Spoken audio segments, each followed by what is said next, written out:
Hi, everybody. I'm here with David Russell, who is another one of our amazing guests for the Brownsville Guitar Festival, the iteration of 2023. And we're going to have a little conversation. We're going to talk about all things having to do with your life and experience and how you bring this to us very graciously. And one of the things that I note about your career from my small perspective has been, it's been a very influential career in so many ways. When I first met you, it was in Arizona in '89, Frank Kuntz's GFA hosting. Yes. And you were playing a Gilbert guitar, John Gilbert guitar, an amazingly different instrument. Yes. And you have been associated with amazing luthiers for a long time. And what have you seen in kind of the arc of your experience with luthiers that has changed during the course of your performing? Well, hello, Michael. Hello. Nice to be here. Yeah, well, I think the luthiers have got better and better. Yeah. You know, before, say, John Gilbert and some of the other makers, there were a few totally outstanding makers. And the young players really had to struggle to get one of those instruments. They were very expensive and mostly unavailable. Nowadays, I've seen so many really good, unknown young makers. And so it means that the young players have a lot more to choose from. The only problem is that the young makers are having trouble making a living on it. You know, it's quite hard because you can't make that many guitars in a year if you're really working at the top level. And not many people are buying them, you know. But the best makers, yeah, they definitely go out. So you mentioned John Gilbert. Yes. He was such a fantastic man, and I was lucky to meet him when I was in my 20s. And the first time I played one of his guitars, somebody lent me one for a concert. And I thought, wow, this is great. You know, I'd played it on a Ramirez up to then, which I still have, and it's a very beautiful guitar.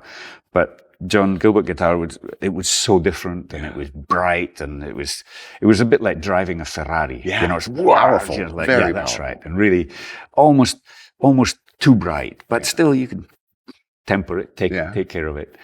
And then because I knew him so well, it was kind of hard for me to change to another instrument, you know. And once you're very close to your maker, you know, okay, It's like loyalty almost. yeah, Right? it's like family and loyalty, exactly. So I really wanted to have a change, you know, because when you play on a different instrument, you do different things with the music and you discover new ways of making things happen, you know. So eventually I was able to change to a Matthias Daman, which I've been playing for 25 or 30 years now. And at first it was a little bit difficult with John, who, unfortunately, John he's passed away now. But at first it was difficult for him, but it was okay. You know, he accepted the change, you know. So now I play the Daman, which is, it's a very different kind of guitar, but it's also very powerful, and it does many of the things that I want to do with the music. Yeah. So. Well, but your relationship with John was very powerful in the guitar world itself. I mean, the Gilbert tuners are still highly desirable. That's right. And many of his design elements have been incorporated even by the younger makers that are making today. Yeah. So that is a long-term benefit to John's legacy as well. Absolutely. Yeah. You know, I think the fact that John made a guitar that was, well, louder and brighter and could do things that many of the guitars before that wouldn't do, meant that many of the young makers kind of worked to get up there, you know, and then maybe passed him in some ways, you know. Yeah. But still, we still have several Gilberts at home. You know, I can't sell them, you know, because they're like part of the family. Yeah, absolutely. You lived with them for so long. Well, you know, when I used to first come to tour in the States, there were lots of spare weeks in between. You know, you didn't get all the concerts together. And so I just go to San Francisco and stay another week at his place, you know, and just travel from there. Wow. It was great. Wow. That is great. And in terms of the arc of your career, what changes have you seen? What encourages you in the world of solo guitar playing, especially nylon strings classic? Yeah, well, of course, I only know about the classical guitar, and I would say that one of the best things is, wow, there's so many young players that are playing just at what a fantastic level. I mean, last night we heard Bo playing Bokyung. It was just fantastic, wonderful player. Yeah. And, luckily we get to travel around, my wife and I, and so I see lots and lots of fantastic talent, So I think the generations that are now beginning their concert careers are playing at a level that was, I won't say kind of didn't exist, but very few people could do it 30 years ago, And so finally the guitar is getting to where, like, say, the piano or the violin, we're going to have a longer tradition rather than just a few outstanding people in the world, Hopefully there's going to be many, many more players that are really, really world quality. Yeah, for example, the 20th century, there were very few seminal people for the guitar. Segovia, obviously, Julian Bream, obviously, and yourself. We have to include that because your investigation, exploration, obviously, into the music of Handel and Scarlatti and so many other broad projects that you have literally changed the way that people play. Well, I don't know. Don't you think? I'm sorry. We have to admit that this is a fact because, David, it is true. Your sense of the spirit of how to deal with Baroque music, for example, in a different technical way, was very innovative and really changed the way that we can conceive of the music and employ what you had done. And not only did you do that, but you helped people understand how to do that through every masterclass session that I saw you engage in for the people that played that kind of music for you. Well, I mean, as far as the teaching goes, because I never taught any one place, I only tour, if you like. Right. But it's a bit like having a little influence on a whole lot of people instead of a lot of influence on a few people. Yeah. So both kinds of teaching, I think, are necessary. So I don't think it's only my merit. I think there's also a lot of the teachers of my generation and the younger ones have also worked, perhaps, I won't say better than the previous ones, but certainly their own level of playing has been so much better than the previous level, So perhaps I'm part of it, but I don't think it's... It must be, I think, considered a significant part because this process of kind of generational building of more and more information and understanding starts to pick up momentum and it becomes very enormous. Well, I think there's another thing that if you think in the time of Andres Segovia, unless somebody actually had the chance to sit in front of them, and then very few people actually had that opportunity because he only taught in a couple of places in Siena and Santiago de Compostela and things. And nobody could see it. But nowadays, you get to see it. Masterclasses are streamed online, or they're on YouTube and things. So there's a lot more contact between the younger players and the older generation like me or the other guys that are around.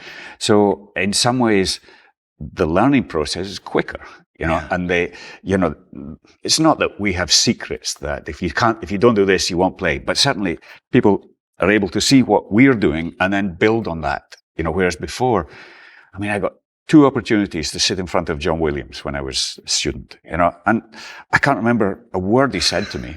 I just remember looking at his finger and saying, I want to be able to do that. This is what it's like. This is because, when you sit miles away in a concert, you watch somebody play, it's overwhelming. It's great. Yeah. But you don't really see what they're doing, You have to sit like a couple of feet away and you watch this guy's fingers. And that was pretty amazing. Yeah. Well, and that's Julian Bream's story in the BBC documentary on him when he heard that Segovia was coming to London. He wanted to make sure that he got tickets as close as he possibly could, so he could see what the heck was going happened. on. Yeah, that's right. Yeah. Well, there are some things that maybe you can't put into words that each person has to really see and say, I want to learn to do that. And there are specific things to do with technique and that are now known the whole world across, but years ago, I don't know if people were keeping it a secret or not, but the secret techniques. But certainly some things were not given out, if you like, I don't think it was done on purpose. I think it was just the way it is, it's people didn't really think they're going to teach you how to do apoyando or rest stroke or teach you how to do these things. Or like you were saying about, say, the Handel and Scarlatti here, teach you how to do those little trills if you like them. I didn't know how to do them, but it's sort of like we all just searched for ways of doing it, and then boom, it worked. It worked really well, and that process of you sussing out, exploring that has been just a fabulous contribution. And it's not just that technical moment, but your approach to how you present the music in a massive range of styles, I think has also had an influence. One of the things that's one of the areas that's often raised about your playing is that it's so stylistically apt on when you play Tarrega, or when you play Bach's Scarlatti, or when you play Jorge Morel. It all seems different. It's a different, almost a world of interpretive gesture. And do you have any like initial influences that kind of pushed you in the direction of that kind of interpretation? Well, perhaps, yeah. I mean, I was lucky enough to live in a musician's house in London. When I moved to London as kind of completely lost, I was really young, and when I started to study at the Royal Academy. So I lived in this, the house of Manny Hurwitz, and he was a violinist who was the first violin of the English Chamber Orchestra, an incredible player. And he also played in a quartet called the Aeolian Quartet. He was the leader. And so I heard all these incredible musicians playing. I'm not guitarists, also guitarists, but in that house, it was all violin and pianists and things. And they all practiced and worked so hard, And was it intimidating? Yeah, I mean, I better practice more than them if I'm going to get even close to what they're doing. But it was interesting just to see where the level was for these people who were the top professionals of London at that time. And also they were playing, say, Brahms one day and early English music the next, and they worked hard at making a different kind of sound and different way of interpreting. I got to sit in on quite a lot of the rehearsals, and a lot of the talk was, should we do it like this or should we do it like that? This is 19th century music, so we're going to do this.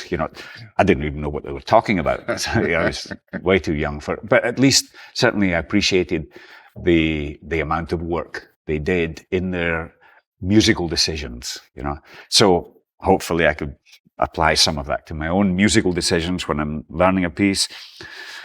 The way you're going to interpret it, it's not just all going to come straight from the heart. I'm just going to play how it feels. That's not enough. We need to also differentiate between, say, a Baroque piece and a romantic piece or whatever. Wow, what an amazing, fortunate circumstance, right? Right at the top of your journey that way, to see that process of decision making as being the way it happens. Yeah. Well, here's an example. Manny used to sometimes say to me, David, can you play that Bach fugue? Because I used to play the fugue, which is a violin piece. So all the violinists knew it. And then he heard me do it. And then one day he said, we don't do those slides when we're playing Baroque music. Get it out of there. So, you just, better not do that. Little things like that, of course. But he didn't give me lessons or anything. It was just more just the general influence of the whole atmosphere of working professionals.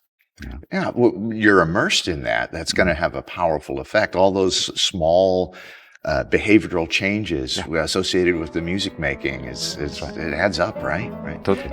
So, in terms of many of the young artists who are watching the podcast like this and your other interviews, hello everyone.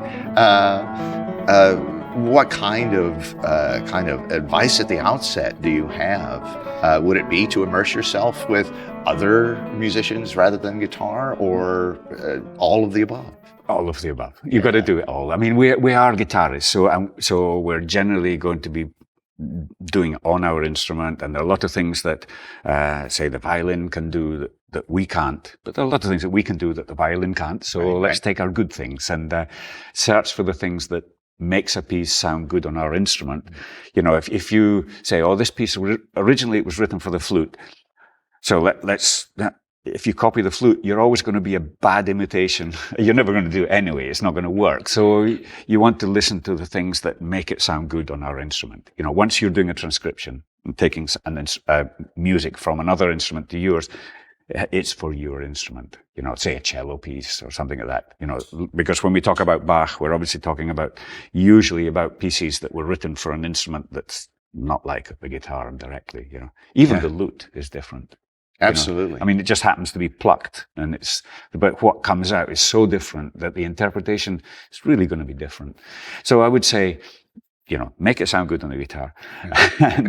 and then, you know, as a young player, you should be completely like a sponge and accept all influences, you know, and then eventually you're going to reject some and accept others. But I think, you know, there is a part that we have to develop our own personality. We are as guitarists, classical guitarists, in general, we're soloists. You know, in general, I'm going to say 99%, although a few people do a lot of chamber music and things like that, but most of our work, certainly mine, is solo work. Mm-hmm. So, you know, if you don't have a kind of, I would say, a unique personality, just plucking all the notes fast is not enough. You know, you have to offer something that is interesting for people to listen to and sounds different from someone else. Right. So developing your own personality maybe is something that, how do you do it? Well, everybody's different anyway. Yeah. So I would say steal from whoever you can. Any ideas. If you hear somebody do something really beautifully, try and do it yourself. And then eventually you can either make it your own or not, you know. But so when I grew up, I used to copy Andres Segovia because he was my idol. He was my father's idol in terms of, my father was my teacher. He's an amateur guitarist, but we listened to those old recordings and like tried to do it the same and things. And you say, well, that's copying. Yeah, but you know, we learn by copying. Everything is learned by copying. And I have a little idea that I think is important. If you can't copy someone else's phrase, say someone else plays this phrase and and you say, wow, that sounds beautiful. Why not learn to copy it? Because if you can't copy it and you have this beautiful idea in your mind, how can you make your fingers do it? If you can't copy your own idea, you know, it's actually much easier to copy someone else's idea because you hear it, I better do that, than to get it. You have this idea in your mind. But in some ways, the ability of copying is, an ability that will help you then realize your own conception of music. It's like being imaginatively limber. Yeah, you're making that connection when you copy. You learn how to physically do that sound. Yes. As you said, you have the model in front of you. So you reach for that model, and if you do that a few thousand times, you're going to have a massive toolkit. Well, I think, yes, of course. And I think a lot of people say, I'm just going to play naturally. Actually, what ends up happening is you're going to play what your fingers want to do, right? You know, and you're going to end up playing big note with your thumb, little note with your pinky. You know, no, come on. I want the big note. If I want it, I want to make sure that my fingers will do it. So you have to become master of your fingers by your musical desire. You know, your musical desire, whatever it is, has to go in front and make sure that the fingers do it. To do that, you're going to have to exercise them. One of the ways, I mean, now it's so easy because you can either go back and forth on your CD or on the YouTube or whatever. You know, you hear something and you take it. It's a way of learning, if you like, that not everybody likes that idea, but certainly I learned like that by basically, Bream, when I first heard of his things, wow, this is incredible, and I tried to play like him. And for a while, I was probably like a really bad imitation of him, but with some of the pieces. But I learned how he did it up to a point. I mean, you can't get everything that the other person does, but you can get some parts that then you can either incorporate or not, if you choose to. Well, of course, Bream was famous for his incredible range of timbre and thinking. Absolutely. Was that what struck out to you? When I was a student in London, we heard Bream quite often, and I met him a few times. I think he was a great guy. And of course, we all tried going, we even tried making the faces, It didn't work. No, it didn't help the timbre shift at all. No. And, so you learn from other people. And then eventually, the most important thing is that you do become your own personality, really. So doing all of those different things gets filtered in our personal imagination, and there are many examples of all kinds of artists that came to their styles that way, and I think that classical guitarists are the same. Totally. Yeah. I mean, we chose a difficult instrument, didn't we? Indeed. It's an high instrument. maintenance. Well, sometimes it requires a high level of technique to do something that sometimes is musically quite simple or quite beautiful, but it's difficult to make it happen, to make the fingers do it. So you need to work. But isn't the reward, though, when you have that immediacy of physically knowing what's about to happen and then making that happen exactly the way you feel it, that you imagine it, it's an incredibly rewarding thing. I think so. When you do festivals, when you go to festivals, what are some of the elements that you find to be the most uplifting in festivals? Social life. Yeah. Social life. I mean, of course, also hearing the other players. I mean, that's great fun, and it's very rewarding. But it's also really nice to know all these people and get to hang out and talk about everything, So that's the big advantage of the festival. Say, because when you tour, you're on your own. You also meet many people that are really nice, but it's nice to meet your colleagues, people who are kind of fighting with the same things and wanting similar things. A little commiseration. Sometimes, yeah, of course. Sometimes, and general gossip. Oh, that's very important to have the gossip. Of course. We won't talk about that. Not here. at all. No, not necessary. But I have some things to tell you later. Okay.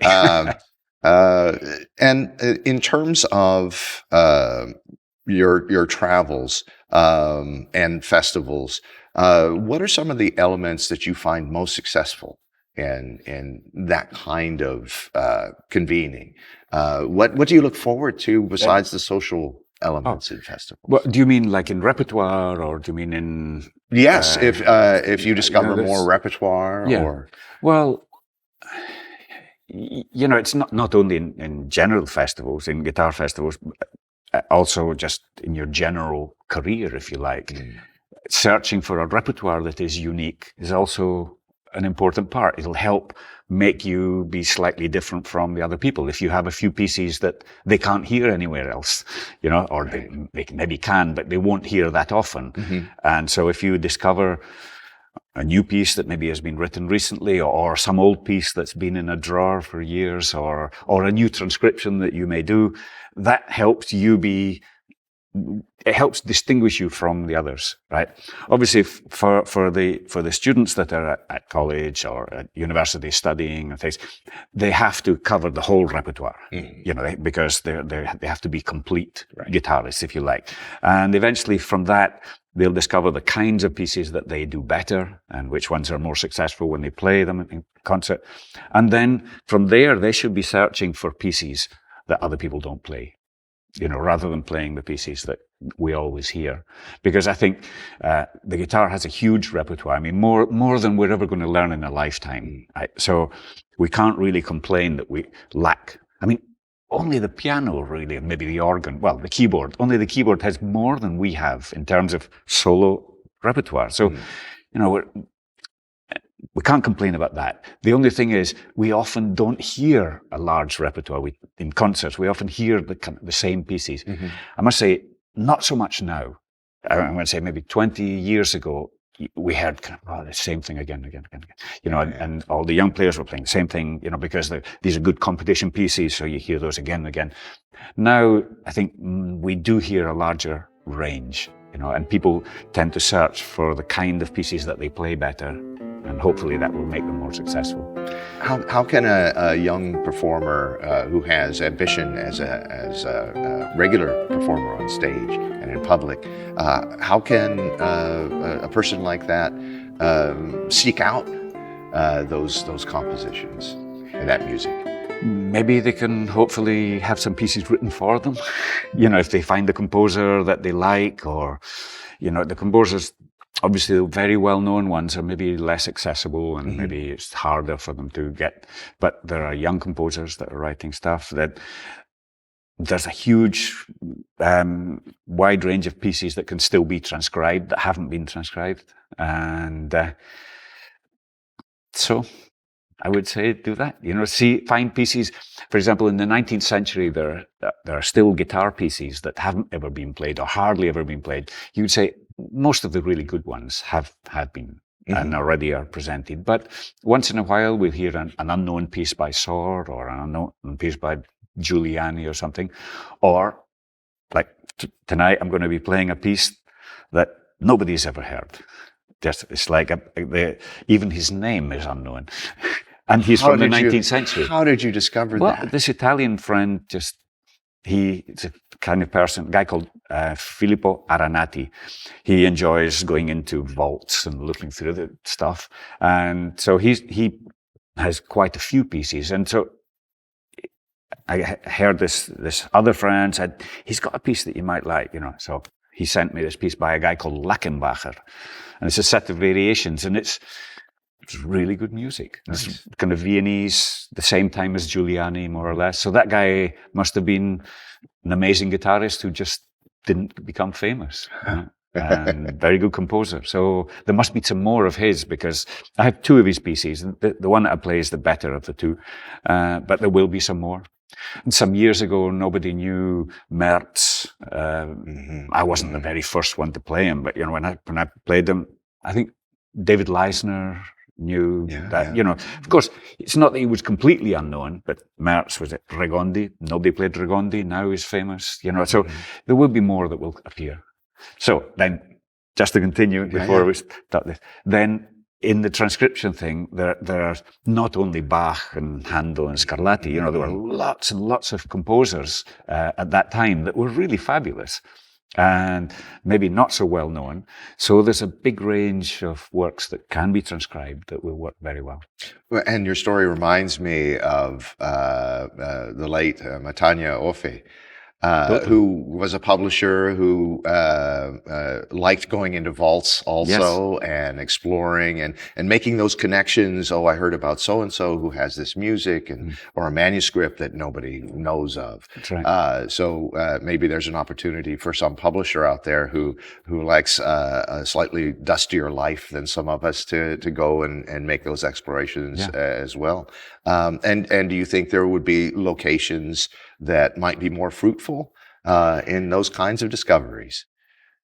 Well, nowadays a lot of the best collections are actually available on internet. You may have to, like I think it's the Copenhagen. There's a collection of old guitar scores there. That one is not kind of free and open to go to look at, but some of them are, and so. You don't necessarily need to go to Leipzig or go to Warsaw, because Matania was an air pilot, right? So he could just go say, "Oh, I'll take an aeroplane," and he would. I can't remember which company he worked for, like Pan Am or something. I think it was Pan Am. I think so. Yeah. And so he could come and go, and he would say, "Okay, I'll take 3 days in Poland," and go and see these things. Most people, you can't necessarily go and see it. Yeah. But a lot of museums do have collections of scores, not all guitar, of course, like tons of it. And people will go through it slowly. There's another thing that has been in Italy. many of the wealthy people in the Baroque period and later, they would have collections of books, collections of paintings, and collections of music. It was quite normal to have that. And slowly, they will become available. Lots of things get destroyed, and unfortunately, things disappear. But things will appear. So maybe we don't even need a publisher intermediary. We can do dusty research online for a little bit, perhaps. Well, some people will maybe put it on, like my friend Aranati. What he's done is he's published it. He has a web page, and you can buy it from him, right? So he doesn't sell you the original score. He sort of like has it so it's clean, and you know. So some will do that. Others may scan it and put it available. It's public. What's it called? Public domain. Public domain. So if people are willing to search, they can find things. Oh, yeah. Well, we have that access now. It's really cool. Like videos on YouTube. So what I'm sort of talking about in some ways, on the concert tonight, I'm playing a new transcription by an unknown or sort of unknown composer from the period of Vivaldi from Italy. I have this piece by Mr. Lackenbacher that nobody knows anything about him. I have a new piece by an Italian composer. And then I have some music by a Spanish composer that also nobody has ever heard of. That's really beautiful. He's a contemporary of Tárrega's. Okay. And I didn't discover these people. These people they're there. The music has been there for a while. But the Spanish one is a man called Carlos García Tolsa. And Tolsa was a guitarist in Spain from Albacete. And as a fairly young man, he emigrated to South America, like many people in Spain, so he ended up in Buenos Aires.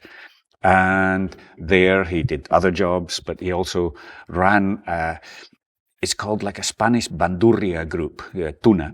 La Tuna. So they play the bandurrias and things. But then he obviously became a great guitarist. And Tolsa published, I think, only about 15 or 20 pieces. Not many, but he must have written many more. So there must be scores somewhere. Hopefully nobody's burnt them. And so I'm playing two of his pieces that are really pretty, really beautiful. You're kind of like Tárrega, but maybe developed more in some ways, So you can search for things, and there will be stuff and you can present a program of pieces that many people won't have heard very often. Or never. Well, that there is expansion of the repertoire right there, and talking about them as you have, you kind of light a spark for the process as well. Right. Somebody who I was speaking with Bo yesterday, and she was kind of counting down on her GFA performances after some 50, I suppose, for the reason of looking for something new. Yeah. So you should tell them, Bo won the GFA, so it's like so many concerts. The prize is, apart from just the prize, but it sets you, the career is open because you play so many concerts, but of course she's not going to have time to learn new stuff until she finishes that. Right. That's the way. Normally I have, we travel many, many months of the year, my wife and I, but there are lots of days in between and things. So I can kind of half learn pieces while I'm traveling and things, because I'm not playing like her. She played here one night, she's playing another night. Tonight, she's somewhere else in Washington, I think she said. DC. So it's like, it's hard. It's hard. It's really weird. And she's on her own, it's really, really difficult. Yeah, she's coming through it pretty well. She is. She played beautifully. Yesterday was fabulous. Yeah. So especially for people that do that kind of thing, do a competition circuit or something, to take some time to explore something that they might not have explored or considered before. Yeah. But there is the advantage that she has now, or the person who's got lots of concerts, is that when you're learning something, there's a real purpose for it. I'm learning this because it's going to fit into my program, and I'm going to be able to play it in 3 months' time or whatever you decide. And, sometimes the younger players who are, still finishing their studies at university, I think, why learn this? If it's not going to serve them for their concert, maybe they can do it for their exams or for the finals, and whatever. There's a certain element, but the inspiration to push yourself is maybe different when once you're playing your concerts and things, So everything I learned, of course, for each transcription, like for this Marcello piece that I did 3 of them, and then I've reject this one, and then this is the best one, So there's a lot of work involved, but there's a reason, because I wanted a program for this year that had some pieces that hadn't been played before. Yeah. Well, I think that speaks to a question that one of the students here had, and it's kind of a thematic question in terms of their experiences they're developing, especially university level, is what do you do to set yourself up for those days when you just don't even want to look at the guitar? And it becomes a real chore to do what you should be doing to continue that fulfilling career. What advice can you give for that? Hopefully you shouldn't get there. Like you shouldn't get to that point. I think the most prized thing you have, say you were saying like a university level student who, it's a lot of pressure, a lot of extra work to do, and all you wanted to do was play the guitar, and then now you're into this massive thing. But the thing that got you to that point was your enthusiasm for the instrument. So you don't want to lose that. You want to make sure that you maintain that part, right? And you could maybe think of which pieces did you love when you started, And so now you're learning these sort of big pieces that you're struggling with. It's maybe you should play Capriccio Árabe again. A few pieces that just gave you the pleasure, that's why you started to play the guitar. So keep those in repertoire. Another thing is, I feel that enthusiasm is contagious, but depression is also contagious. So if there's some guy going, "No, I don't like the guitar very much because we don't have a good repertoire," blah, blah, blah, don't hang out with that person. Hang out with the person that says, "Whoa," the first year student who is just like raring to go. Go with them. That's the one. That's the contagion you want. They will. You can feed off other people's enthusiasm, but you can also, be pulled down by people who are not having a good time with it. I mean, hopefully your enthusiasm can help them, but it is an important thing that you don't get into that mindset, while you're in your student years and even after, It's, luckily I'm not like that. And so I love the guitar and I love the guitar world and it keeps me going. And I would say only once in my life did I have that slight burnout feeling, but it wasn't with the guitar itself. It was just with our life. Maria and I, we traveled so many months and sometimes you just want just a little bit of normal, boring life at home, And, so Maria organized it. So we had kind of about a 6-month off thing and just put the guitar in its case, didn't touch the guitar for a few months. I'm not going to ever do that again because it took me so long to get back. My fingers were sore and, it's not worth it. It was a lot of fun. We did lots of other things in our life that maybe we wouldn't have done if that hadn't happened. But in general, I don't think, if I ever get depressed or pissed off with the guitar, I have no right. We have such a good time and we're mostly with such great people and the guitar world is just fabulous. So I have no right to get depressed about it. Well, that's great advice, is to make sure that you have a social environment that is supportive of that experience and that personal enrichment that we share. Yeah. And speaking of questions, we do have a little audience here. And does anybody have a question for David? Yes, Go ahead. Hi, primeramente bienvenido. Muchas gracias. Un placer.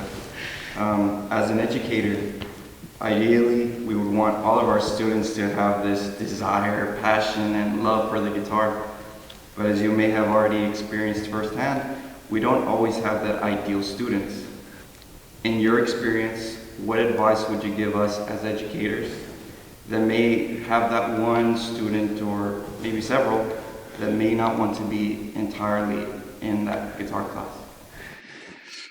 Well, as an educator, I would say one of the things that you should, or if it works, you could exude your own enthusiasm, share your own enthusiasm with your students, and they will perceive it.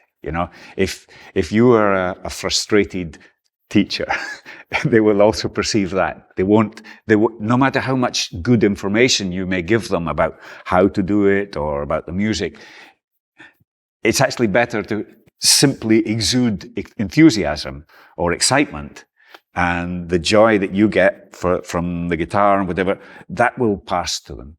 Then you come down to this thing, you're going to have lots of students that maybe don't want to practice so much. But, we've all had that kind of experience at school, that, I don't know, you love your maths teacher, and he or she is just, good, you study math like crazy, and then the next year, another guy that, you fail maths. It's kind of strange that the personality, not necessarily the information as such, but the personality of the teacher pulls you forward or doesn't. So I would say to all teachers, make sure that you don't, even if you have to fake it, just stay strong for your students, and that will help them, because they want to study more, they want to practice more. And I understand, especially young kids, to practice is not much fun, at home. Then, and I would say nowadays, the attention span of a lot of the younger people is been reduced in time. They want to zap from one thing, they're watching 3 programs at the same time, playing a computer game and things, how are they going to read the newspaper or read a text? It just takes forever. So, and learning to play the guitar takes forever. And it's not easy. So somehow they have to have rewards. One of the rewards is going to be your pleasure. Or maybe their family's pleasure when they say, wow, now they can do that. But, there's this. So I would say teaching is, of course, giving them great information and giving them great help in what the fingers should do and so on. But a lot of it goes from that other side, from your own personality. Then for you, because I didn't quite catch all your question, but for you yourself, right enough, sometimes it might be a little bit depressing if you've got a whole pile of kids that don't really want to do anything, and it's hard to is it fair to isolate the 1 or 2 that really do? Maybe you have to. I don't know how, I haven't taught kids for a long, long time, and so I don't really have my own personal experience. And certainly when I finished being a student, of course, I had to teach in schools just to make a living, things. And I don't think I was very good at it. But I tried, in some ways, you learn by doing it, right, and I don't think I had any great successes. And I know some of the kids were in my class because they didn't want to do gymnasium, or something else, But, so you have to accept that that's going to happen, that some of your students may not move forward, but I don't know. Another question? Anubis? I have a question. Is there a guitarist you're currently fascinated by, and why? Why? Well, I suppose the idols for me were, first of all, Andres Segovia. So I was fascinated by him for a long time. I didn't lose my fascination when I met him, but certainly some of the fascination kind of wore off over time because, as you develop your own musical taste, sometimes what your idols were doing, you say, well, maybe that's not what I want to do, which is okay. Then, when I was in London as a student, Joe Williams and Julian Bream were the 2 players that they were playing a lot in London at that time. Sometimes chamber music and sometimes many solos and with orchestra.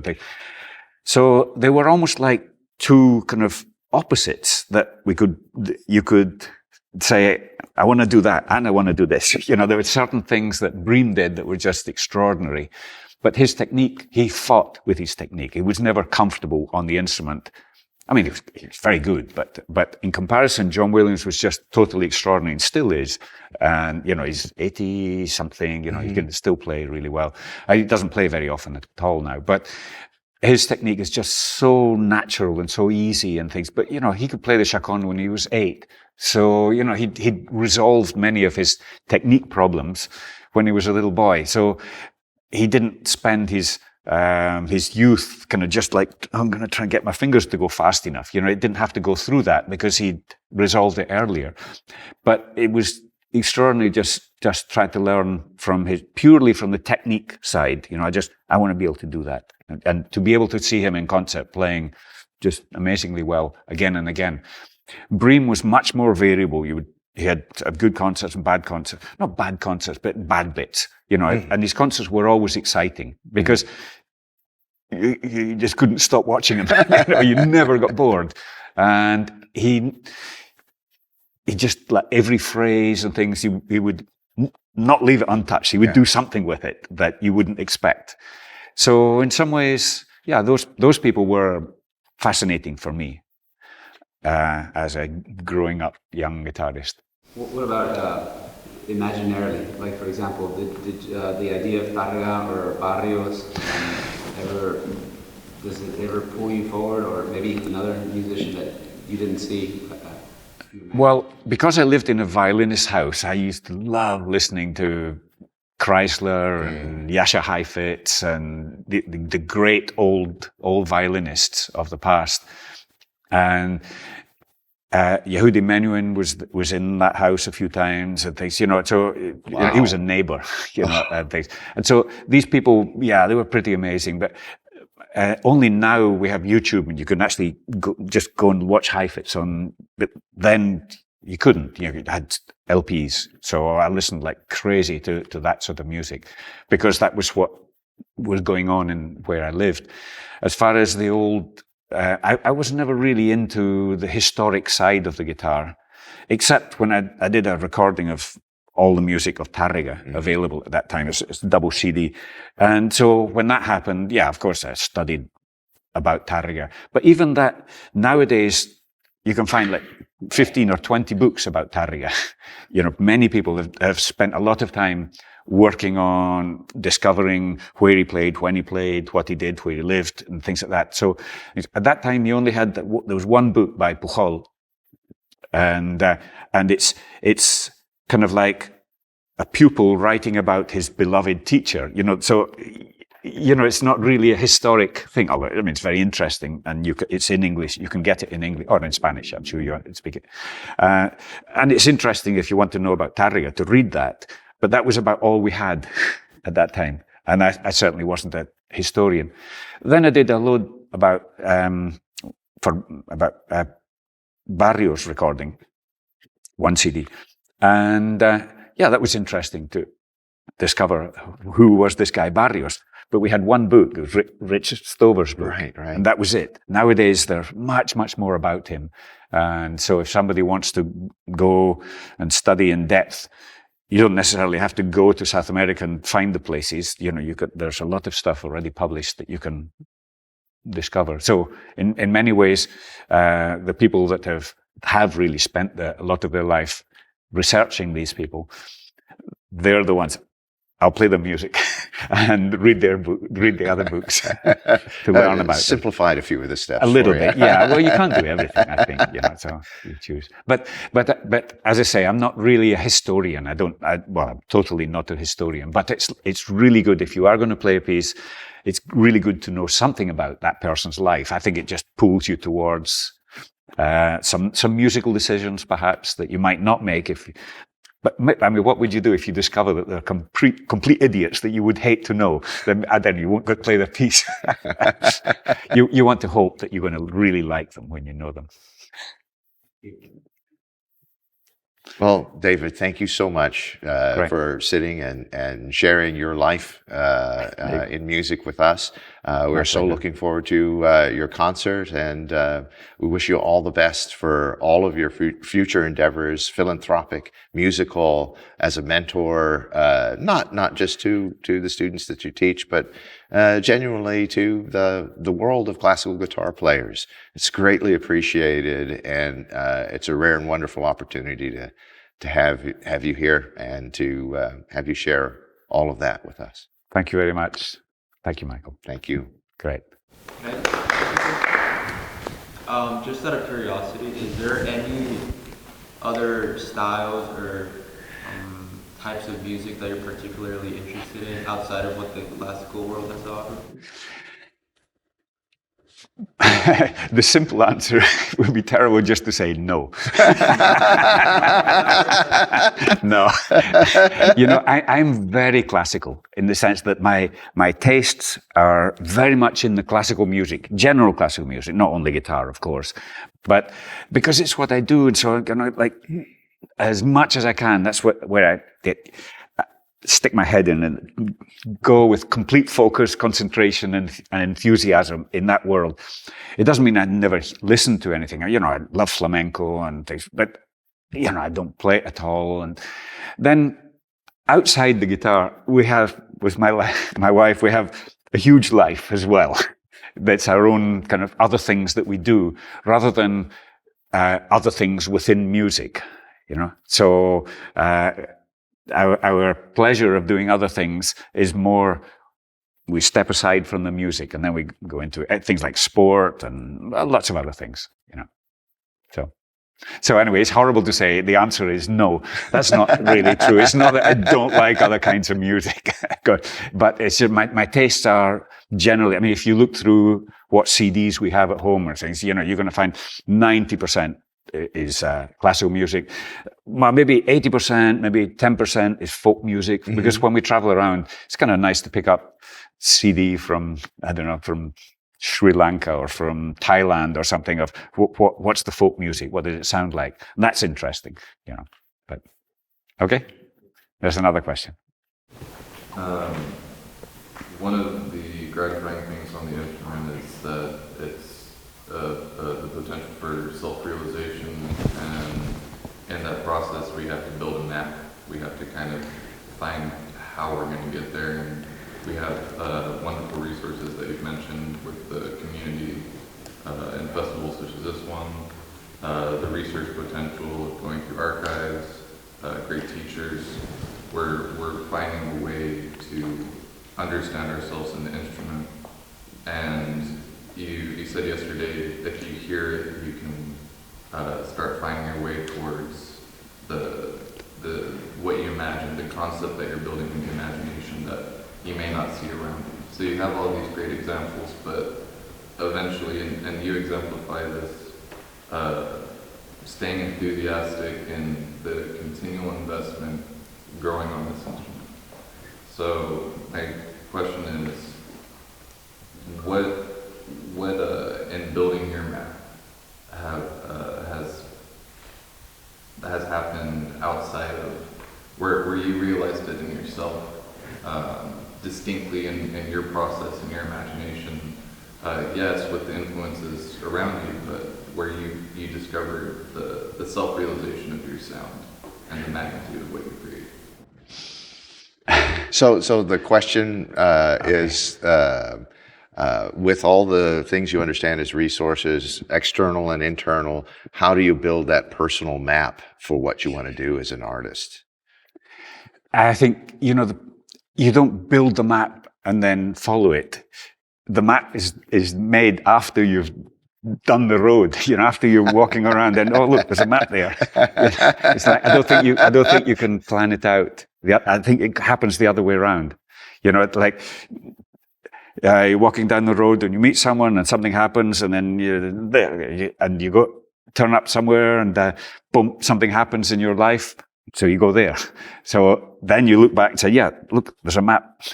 But it's, I don't think you can decide what's going to happen. And even, there are some things you may think, that's what I want.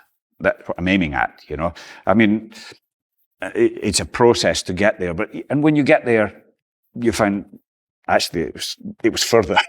There's always further. There's always another hill, there's no real goal in the sense that what really it's the road to what you think, this illusion that is there.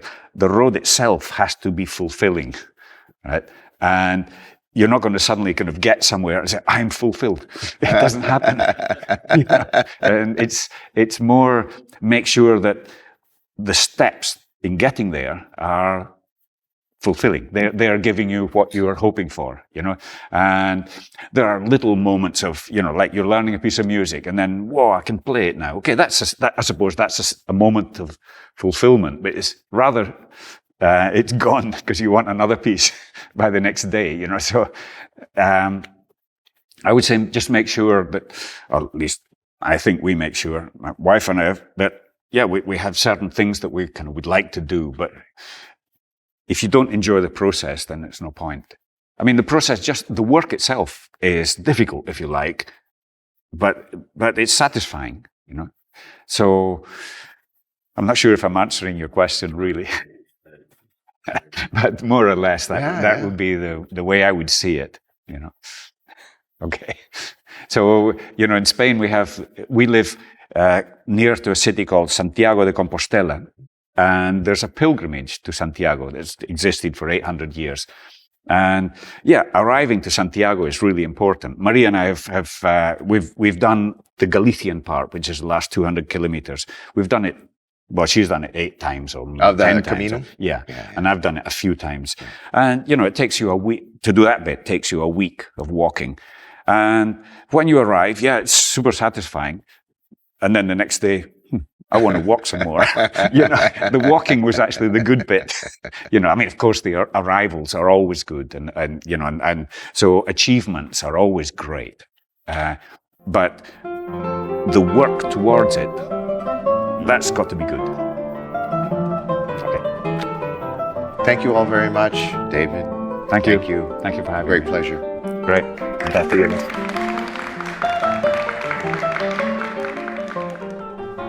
Thanks for watching this BSPA video. Go ahead and hit like and subscribe if you like what you see. And if you really like what you see, go ahead and go to our website, brosoperformingarts.org, and smash the donate button. And then we'll really like you too.